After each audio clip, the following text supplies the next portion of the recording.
Sean bienvenidos, soy la doctora Jimena Aguilar y hablaremos de síndromes coronarios. Cuando hablamos de estos síndromes debemos recordar la irrigación coronaria y recordamos de la siguiente manera: el corazón está irrigado por las arterias coronarias, la arteria coronaria izquierda y la arteria coronaria derecha. La coronaria izquierda irriga la porción anterior y lateral del ventrículo izquierdo.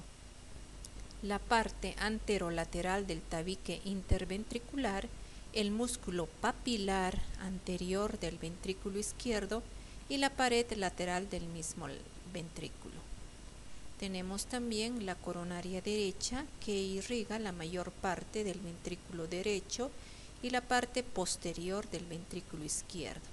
La pared posterior del corazón, el tabique interventricular, los nodos sinusal, el nodo auriculoventricular y el músculo papilar posterior. La coronaria izquierda tiene dos ramas, la rama descendente anterior izquierda y la circunfleja. Las grandes arterias coronarias epicárdicas se encuentran en la superficie del corazón.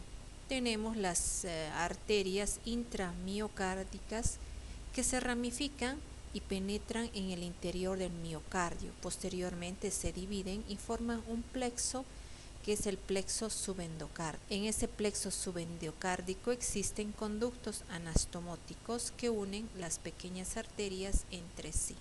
Cuando se produce la oclusión de los vasos grandes, las colaterales pequeñas aumentan de tamaño y presentan vías alternas para el flujo sanguíneo. El flujo sanguíneo coronario está controlado por factores físicos, factores metabólicos, factores nerviosos. Dentro de los factores físicos tenemos la presión arterial aórtica, producido por el mismo corazón, los factores metabólicos en relación a la necesidad de oxígeno. Tenemos las células endoteliales a nivel coronario y los miocitos propiamente dichos. Los miocitos producen potasio, ácido láctico, dióxido de carbono y adenosina. Y el endotelio produce óxido nítrico, prostaciclina y el factor hiperpolarizante derivado del endotelio. También a nivel del endotelio se producen las endotelinas que tienen función vasoconstrictora. De los previos hasta este factor hiperpolarizante derivado del endotelio tienen funciones vasodilatadoras. Cuando hablamos de este primer grupo, más importante es la adenosina. Y cuando hablamos de este segundo grupo, el más importante es el óxido nítrico. Las endotelinas también generan efectos importantes a través de la vasoconstricción. Dentro de los factores nerviosos identificamos la influencia del sistema nervioso simpático y el sistema nervioso parasimpático en relación a estímulos autonómicos. Por un lado, se produce la vasodilatación epicárdica y la vasoconstricción intramiocárdica, y en el sistema nervioso periférico la vasoconstricción de manera directa. El suministro y demanda de oxígeno. Recordamos algunos aspectos. El flujo sanguíneo coronario está regulado sobre todo por la necesidad de oxígeno del músculo cardíaco. En condiciones normales de reposo, el corazón extrae y utiliza cerca del 70% del oxígeno que hay en la sangre y que fluye por estas coronarias. Durante la actividad intensa, las coronarias deben aumentar ese flujo para cubrir las necesidades metabólicas del miocardio. El flujo sanguíneo normal promedio en las arterias coronarias es de 225 ml minuto o cerca del 4 al 5% del gasto cardíaco total. Durante el ejercicio extenuante, el flujo coronario puede aumentar de 4 a 5 veces para cubrir los requerimientos energéticos del corazón. Aquí tenemos la imagen del suministro y demanda de oxígeno. Determinan un balance miocárdico de oxígeno. Ese suministro miocárdico de oxígeno debe estar en relación a la demanda. Cuando hablamos del suministro miocárdico de oxígeno, hablamos de los siguientes factores, o ese suministro depende de la permeabilidad del vaso coronario, de la compresión de la pared ventricular, del tiempo de llenado diastólico, esto en relación a la frecuencia cardíaca. Pero ese suministro debe estar en relación con una demanda miocárdica de oxígeno. Y el suministro miocárdico de oxígeno tiene que estar en relación a una demanda miocárdica de oxígeno en un balance perfecto. La demanda miocárdica de oxígeno depende de la contractilidad cardíaca, de la frecuencia cardíaca y del estrés de la pared cardíaca. Se han identificado factores de riesgo cardiovascular como el hecho de ser una persona mayor de 65 años, el género masculino, antecedentes de patología cardiovascular familiar, el consumo de tabaco, la diabetes, la hipertensión arterial, las dislipidemias con colesterol elevado, la obesidad y el sedentarismo. Si ustedes se dan cuenta, estas son patologías muy frecuentes en nuestro medio y especialmente que se presentan a mayor. Y aquí viene, ¿qué son los síndromes coronarios? Los síndromes coronarios, como su nombre lo dice, denotan la afectación de los vasos coronarios y por lo tanto describe una enfermedad cardíaca producida por la alteración de ese flujo sanguíneo coronario. La afectación coronaria generalmente es asintomática hasta su etapa avanzada, porque los canales colaterales vasculares se desarrollan al mismo tiempo que los cambios ateroscleróticos. De esta manera vamos a conceptualizar los síndromes coronarios como el síndrome coronario es aquel síndrome causado por el flujo sanguíneo alterado que genera isquemia miocárdica, angina hasta infarto. Eso generará defectos en la conducción, puede generar insuficiencia cardíaca y muerte súbita. O sea, los síndromes coronarios realmente son síndromes muy peligrosos que conllevan alteraciones muy graves que pueden resultar en la muerte del paciente. Cuando hablamos de los síndromes coronarios, identificamos la causa más frecuente o el primer eslabón, que es otra enfermedad también muy frecuente, la aterosclerosis coronaria. La aterosclerosis coronaria es una enfermedad que se caracteriza por la presencia de lesiones fibroadiposas en la íntima de las arterias grandes y medianas. Hablamos de la aorta y ramas de las coronarias y arterias grandes que también irrigan el cerebro. No olviden, por favor, lesiones fibroadiposas, la aterosclerosis y su relación con el síndrome coronario. La aterosclerosis es la causa más frecuente de enfermedad arterial coronaria. Las lesiones clínicamente significativas pueden localizarse a nivel de cualquier parte de los vasos, pero tienden a predominar en los primeros centímetros de las arterias coronaria descendente anterior izquierda, circunfleja izquierda o en toda la extensión de la coronaria derecha. Esta es una representación de esta temida enfermedad, la aterosclerosis, a través de la identificación de esa lesión fibroadiposa, la placa aterosclerótica.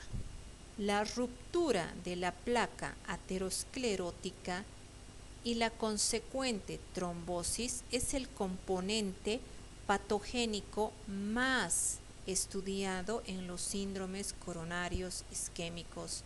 La presencia del núcleo lipídico, del casquete fibroso y las características inflamatorias celulares con gran infiltrado de macrófagos y linfocitos son la piedra angular en la fisiopatología de este síndrome. La inflamación juega un papel muy importante, relevante en la inestabilidad de la placa. Esta es la placa aterosclerótica o lesión fibroadiposa. Tenemos el núcleo lipídico, tenemos la reacción inflamatoria en la que se identifican gracias a la presencia de macrófagos y linfocitos, y también tenemos este casquete fibroso. La inflamación juega un papel muy relevante en la inestabilidad. De esta manera, cuando hablamos de aterosclerosis, tenemos que hablar de placas estables y placas inestables. La biología de la placa, es decir, el tipo de placa, confiere el riesgo de producir síndrome coronario. De esta manera tenemos las placas estables. Estas placas estables son placas fibrosas, más concéntricas, con núcleos lipídicos intracelulares, sin signos de actividad inflamatoria y cubiertas por una gruesa capa de colágeno. Disminuyen el lumen del vaso y el cuadro clínico del paciente está en relación a esa disminución. Las placas inestables. Estas placas inestables tienen características muy importantes. Entre ellas, presentan un núcleo lipídico grande, presentan un casquete fibroso muy delgado y presentan abundante reacción inflamatoria con la presencia de macrófagos y linfocitos, con una tendencia a la ruptura y la subsecuente trombosis intracoronaria. Este tipo de placas son altamente peligrosas porque están relacionados con síndromes coronarios agudos como la angina inestable y los infartos de miocardio. Las placas estables están relacionadas con la angina estable. Aquí tenemos una imagen de las placas. Las placas pueden ser una placa estable o fija y una placa inestable o también llamada altamente vulnerable. La placa estable genera una angina estable. Esto dijimos porque sí produce la obstrucción al flujo sanguíneo porque disminuye el lumen de ese vaso y va a generar una situación de isquemia. Pero tenemos las placas inestables o vulnerables. Estas placas que se caracterizan porque su núcleo lipídico es bastante grande, tenemos un casquete fibroso delgado y tenemos intensa reacción inflamatoria, va a promover la ruptura de esa placa y esa placa al romperse va a precipitar la agregación plaquetaria y una isquemia más grave. Esa isquemia grave va a mantenerse en el tiempo, va a producir lesión y posteriormente necrosis. Cuando hablamos de las placas inestables, hacemos la asociación con las anginas inestables y los infartos agudos de miocardio. Es importante recordar que los pacientes que tienen un cuadro clínico compatible con angina inestable e infarto de miocardio son considerados como pacientes de alto riesgo, con una mortalidad del 75%. ¿Y por qué se rompe la placa? También se llama accidente.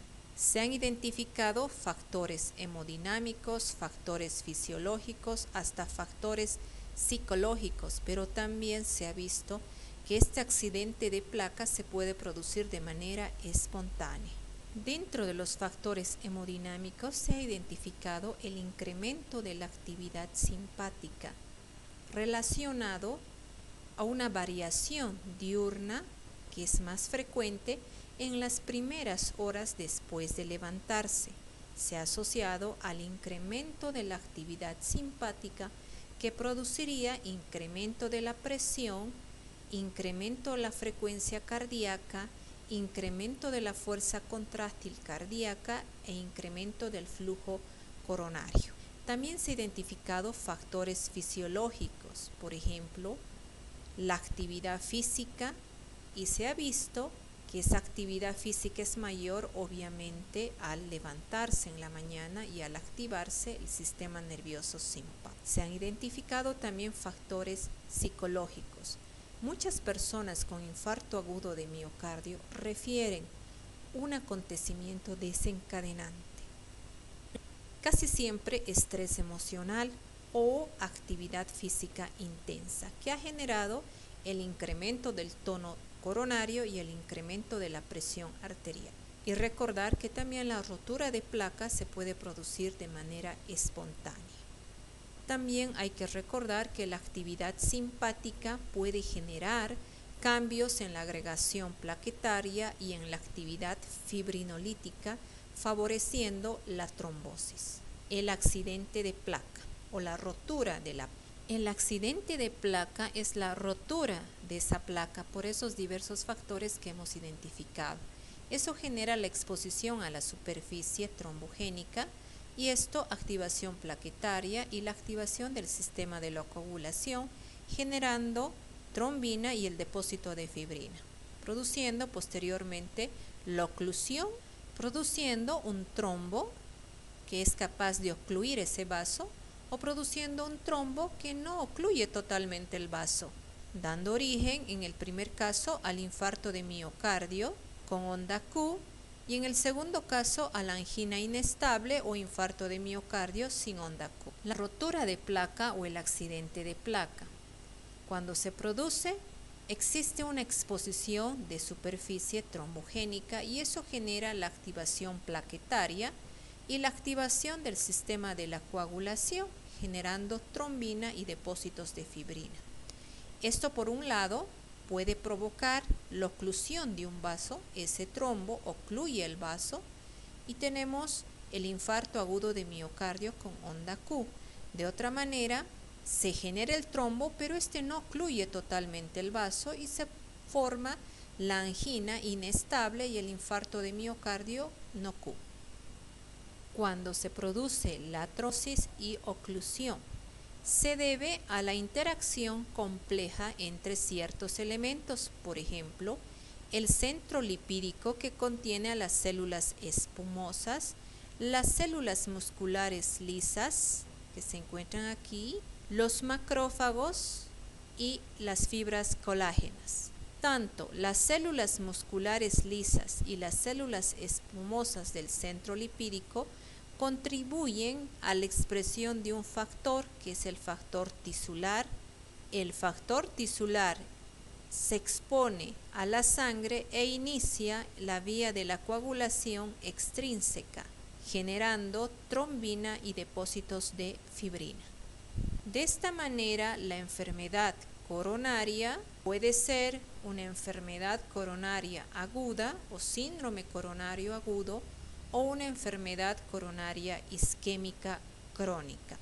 Cuando hablamos de la enfermedad coronaria aguda o síndrome coronario agudo, involucra a la angina inestable, el infarto de miocardio sin elevación del segmento ST y el infarto de miocardio con elevación del segmento ST.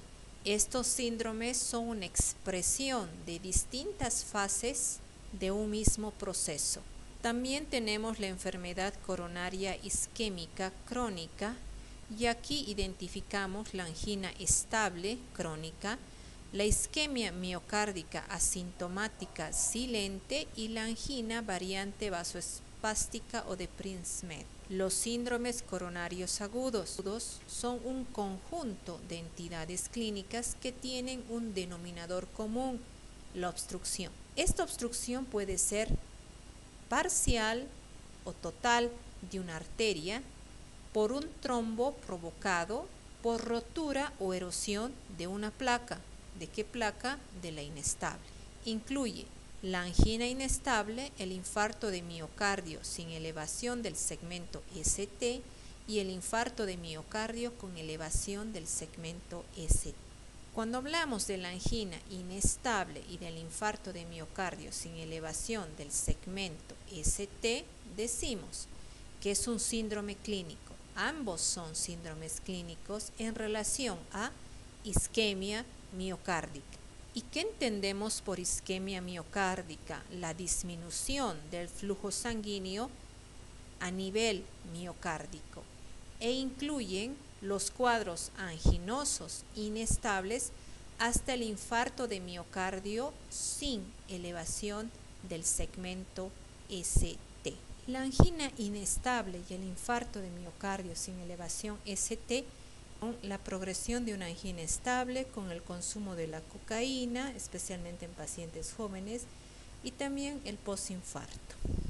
Características clínicas: presentan dolor torácico o dolor precordial que aparece en el reposo y durante el esfuerzo, incluso con el esfuerzo mínimo. Dura más de 20 minutos, es intenso y de nuevo inicio. Es más intenso y prolongado frecuente de previos, es decir, que ya tiene el antecedente de cuadros similares, que se presentan al esfuerzo mínimo y al reposo. Al electrocardiograma, estos síndromes se caracterizan porque el electrocardiograma podría ser normal, pero podría identificarse también datos de isquemia. Por ejemplo, tenemos la depresión del segmento ST o la negativización de la onda T. Pero como les dije, también podría ser normal, puesto que los cambios son transitorios. En este caso es importante solicitar marcadores séricos de lesión miocárdica. Y estos marcadores séricos, si están presentes, nos orientan hacia el diagnóstico de infarto de miocardio, es decir, de un proceso isquémico por disminución del flujo sanguíneo. Se llegaría a una situación en la que existe lesión y necrosis del miocardio, pero si este marcador sérico es negativo, se trata de una angina inestable.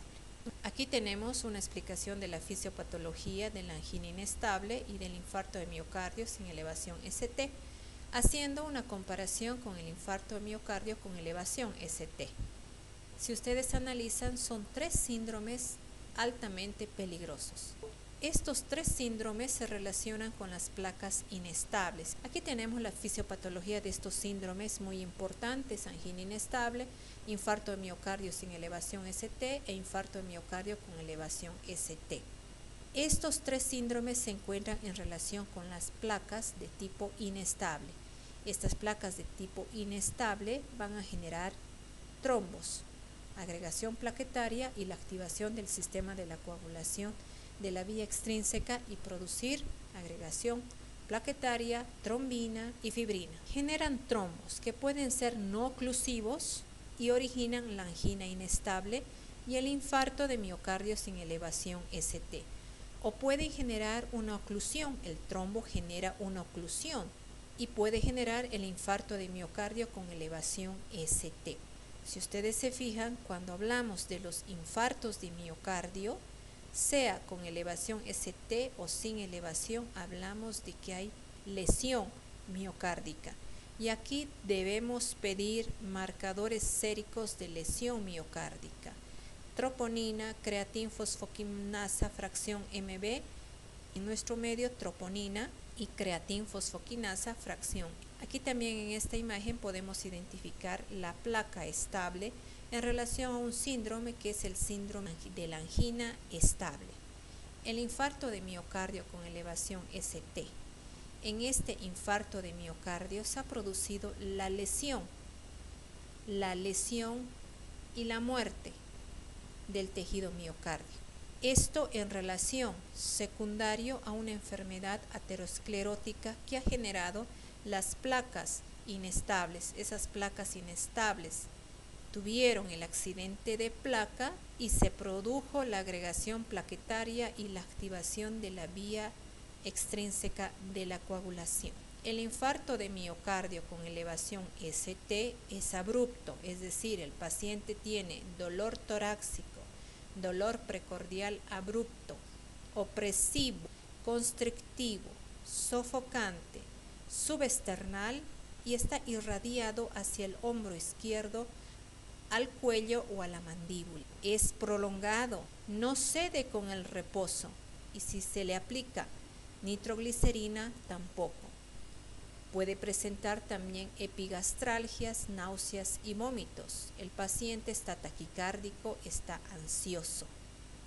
Y el paciente puede presentar posteriormente hipotensión y shock por lesión miocárdica. Este infarto tiene el dolor torácico o dolor precordial tiene características a las cuales se las ha denominado características isquémicas, entre ellas asociadas a la estimulación vagal con síntomas gastrointestinales, por ejemplo, las pirosis, las epigastralgias que puede presentar el paciente. Por hiperestimulación simpática tenemos taquicardia, ansiedad, inquietud, sensación de muerte, piel pálida y fría. Alteración de la función miocárdica con hipotensión y choque. Cuando hablamos del infarto de miocardio hay que hacer la relación con el aporte insuficiente de oxígeno. Ese aporte insuficiente de oxígeno no es capaz de mantener la viabilidad de la zona que está sufriendo esa lesión y esta zona se necrosa. La necrosis se produce a lo largo del tiempo, comenzando por las zonas más vulnerables que son a nivel subendocárdico, progresando la necrosis hacia todo el espesor del miocardio, se torna transmural. El infarto tiene complicaciones, las arritmias, pericarditis, la insuficiencia cardíaca aguda con choque, los accidentes cerebrovasculares y la tromboembolia y defectos mecánicos. Aquí es importante hablar algo. La necrosis provoca inestabilidad eléctrica, dando lugar a las arritmias. La mayor parte de las muertes precoces por infarto de miocardio agudo se debe a la fibrilación. Las áreas de necrosis generan aquinesia, es decir, áreas que tienen falta de contracción, es decir, cuanto más extensa es la necrosis, más extensa es la zona aquinética. Por tanto, se altera la función ventricular. En casos muy infrecuentes, pero también suelen producirse, la necrosis es capaz de producir roturas miocárdicas, ya sea a nivel interventricular, rotura de la pared, o puede generar justamente por este defecto mecánico insuficiencias valvulares o la generación también de aneurismas a nivel. Cuando hablamos de infarto es importante que el médico tenga la sospecha diagnóstica. La sospecha diagnóstica consiste en pensar que un paciente que viene con dolor torácico o dolor precordial asociado a esos factores de riesgo que hemos identificado podría estar cursando un síndrome coronario agudo. La sospecha de que podría tratarse de algún síndrome coronario agudo que pone en riesgo la vida de ese paciente. Entonces, ¿por qué es importante tener esa sospecha? Porque justamente tenemos un tiempo para actuar. Ese tiempo se denomina la hora de oro. Es decir, es un tiempo muy valioso para actuar sobre ese paciente. Por ejemplo, acá tenemos esta imagen en que se identifican las siguientes fases: fase de isquemia, fase de lesión y fase de necrosis, que corresponden a la hora de oro de ese paciente. La fase de isquemia se caracteriza por una disminución del flujo sanguíneo a nivel cardíaco. Esa isquemia se puede prolongar y genera lesión, esto porque se ha disminuido el aporte de oxígeno y nutrientes a ese miocardio. Si este persiste en la lesión, va a generar infarto con la necrosis, la muerte celular irreversible de esos miocitos. Esto es importante para el accionar. Es decir, se deben instaurar medidas para que ese miocardio no llegue a necrosis, porque la necrosis puede ser irreversible y este tiempo es muy importante para las medidas de reperfusión que este paciente. ¿Cómo hacemos el diagnóstico? Obviamente el diagnóstico lo hacemos con la sospecha clínica de dolor que hemos ya caracterizado. Tenemos el electrocardiograma en este paciente. Aquí tenemos el electrocardiograma de este síndrome. Tenemos aquí un electro normal. En las primeras horas aparece la elevación del segmento ST. Posteriormente esa elevación también persiste, pero vemos que disminuye la onda R y aparece la onda Q. En el día 1 a 2 tenemos la inversión de la onda T. La onda T comienza a invertirse y tenemos la profundización de la onda Q. A los días vemos que ese segmento ST comienza a normalizarse y se invierte la onda T. Y en semanas podemos ver ST y normales y persiste la onda Q. Entonces fíjense qué interesante, elevación del segmento ST. Posteriormente tenemos inversión de la onda T.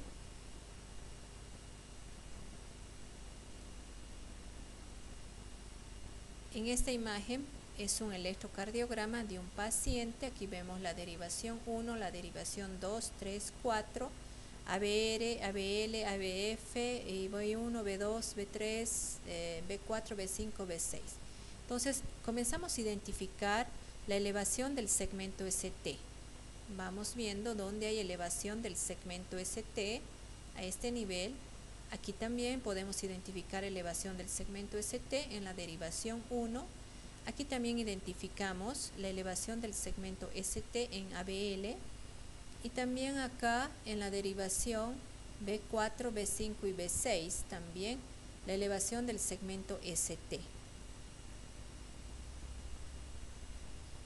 Los infartos de miocardio pueden afectar toda la pared del miocardio y reciben el nombre de infartos transmurales o pueden afectar áreas más sensibles, por ejemplo el subendocardio. Cuando afecta el subendocardio, al electrocardiograma identificaremos un infranivel del segmento ST.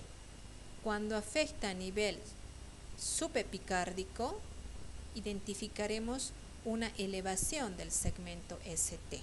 La lesión miocárdica se acompaña de la presencia de marcadores séricos de lesión miocárdica. Esos marcadores séricos tenemos la mioglobina, la troponina y la creatinfosfoquinasa.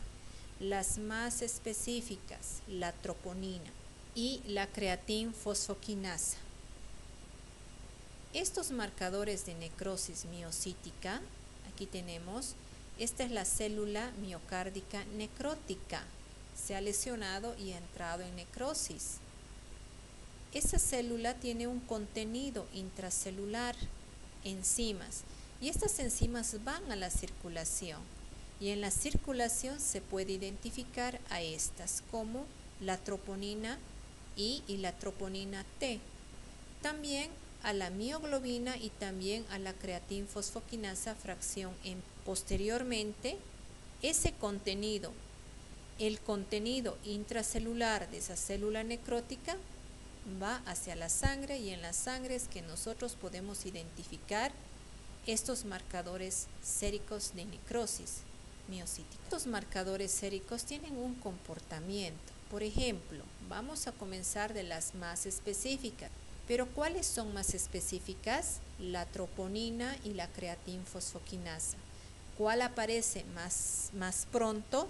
La troponina a las 3 horas. A las 4 a 8 horas aparece la creatinfosfoquinasa. También tenemos marcadores inflamatorios y estos marcadores inflamatorios están en relación a la identificación de factores de riesgo de los síndromes coronarios. Tenemos los péptidos natriuréticos ventriculares para el diagnóstico, para la identificación de la severidad y para el pronóstico. El tratamiento tenemos manejo intrahospitalario, aquí se puede dar inhibidores de la ECA, los beta bloqueadores, justamente porque las arritmias son complicaciones muy graves. los trombolíticos, los antiagregantes plaquetarios y otros medicamentos, ¿no?, antiarrítmicos. Aquí la anticoagulación es muy importante. También en esos pacientes que los vemos en la urgencia, en el manejo extrahospitalario, podemos darle al paciente oxígeno, podemos aplicarle nitratos y aspirina como antiagregante.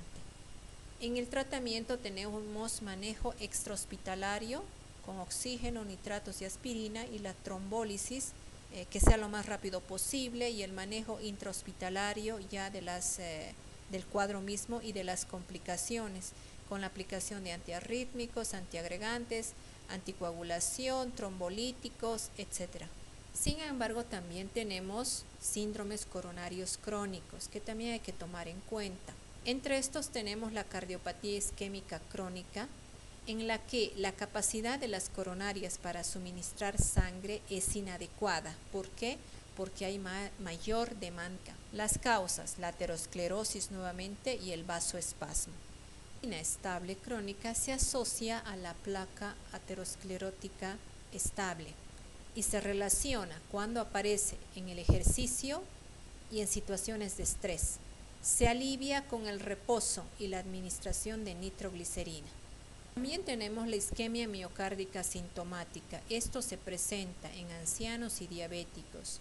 Son cuadros isquémicos que no cursan con dolor.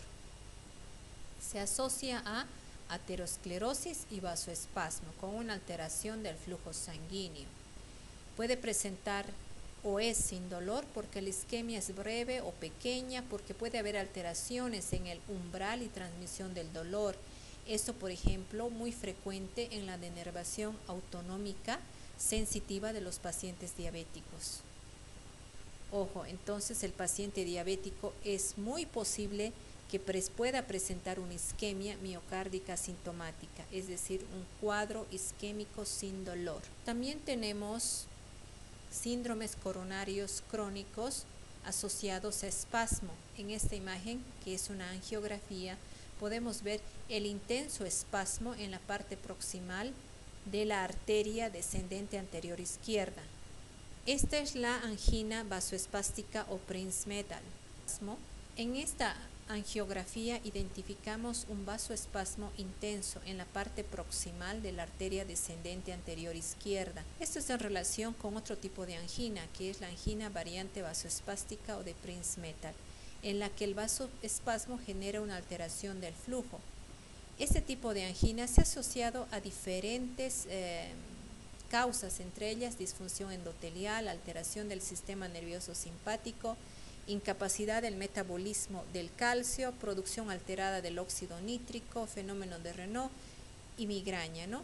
Se presenta especialmente en la noche y durante el reposo. Tenemos alteraciones del segmento ST, una onda T picuda, inversión de las ondas U, y en ocasiones se asocia también a arritmias. Para terminar, quisiera recalcar que el del 30 al 40% de los infartos afectan a la coronaria derecha, el 40 al 50% a la coronaria descendente izquierda anterior y del 15 al 20% a la arteria circunfleja izquierda. Entonces, ha sido un placer. Hasta pronto.